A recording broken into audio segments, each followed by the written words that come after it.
La réglementation du commerce international a débuté depuis des millénaires. On doit à l'ordre juridique commercial international d'aujourd'hui les discussions et le contenu des accords ou des traités bilatéraux de commerce entre sociétés puis entre nations. Ces vieux traités bilatéraux qui sont à l'origine des règles qui encadrent le traitement des étrangers, la condition des étrangers dans un pays donné, la question du traitement national, la question du traitement de la nation la plus favorisée, les principes de non-discrimination qui sont au cœur de l'organisation du commerce mondial.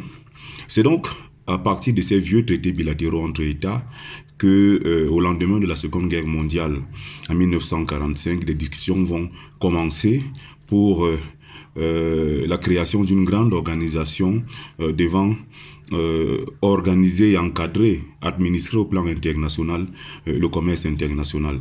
Il a toujours été démontré qu'après une grande guerre, la création des rapports économiques était essentielle à la fois à la pacification des sociétés, mais aussi au développement de celles-ci. L'économie a donc souvent été utilisée comme un élément de pacification des sociétés parce que lorsque nous avons des intérêts mutuels assez forts, il est difficile qu'on se fasse la guerre.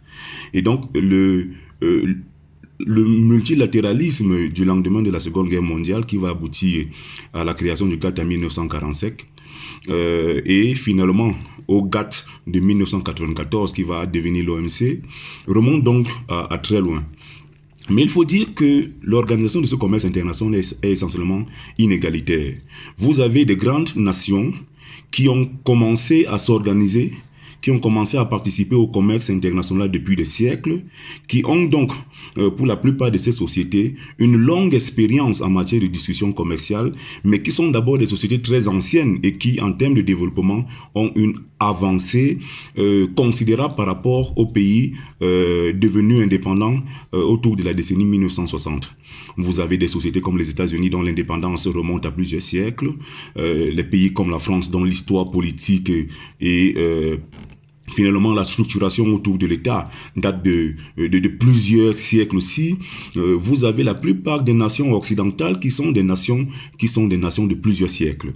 Ces nations-là doivent donc concourir dans l'économie internationale au même titre que les nations devenues indépendantes en 1960 pour la plupart, et d'autres qui ont été des sociétés en transition, c'est-à-dire de passage d'une économie communiste ou capitaliste, en tout cas les sociétés collectivistes, qui ont été vaincues après la chute du mur de Berlin et la mort du collectiviste, sont donc en transition de cette économie essentiellement planifiée pour l'économie libérale.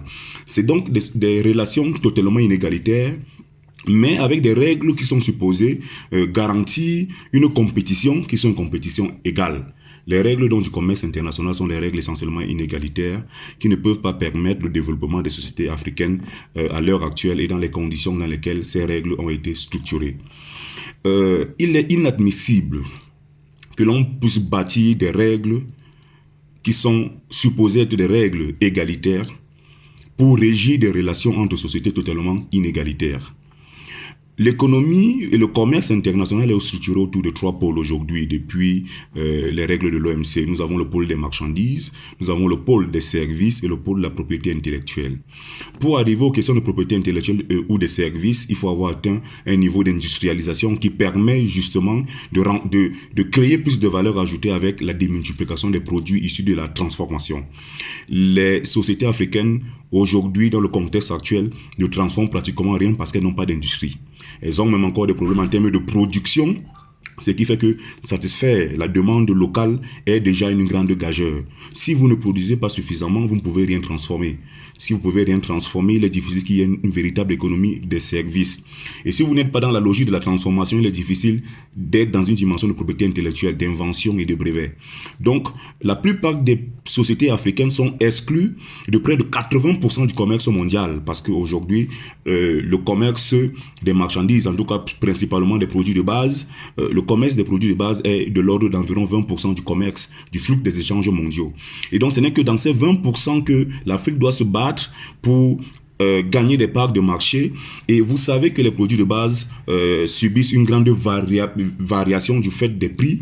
Et donc les termes de l'échange peuvent être modifiés très facilement. C'est pour ça que les pays africains sont dans une dynamique extrêmement difficile et précaire pour s'en sortir dans la structuration actuelle du commerce international.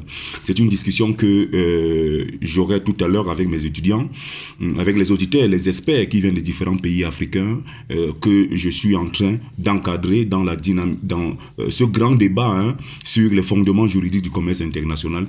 Il faut leur montrer qu'au-delà de la règle de droit telle qu'elle est libellée, la dimension formelle de la règle de droit, il faut questionner son application, son adaptation ou son adaptabilité, sa conformité avec la réalité. C'est cette logique-là qui manque beaucoup aux réflexions juridiques africaines parce qu'on s'est limité dans la dimension formelle qui ne rend toujours pas compte de la réalité. Il faut questionner l'efficacité des règles de droit et leur adaptation finalement à la société parce que le droit n'est qu'un outil social fonctionnel. Merci.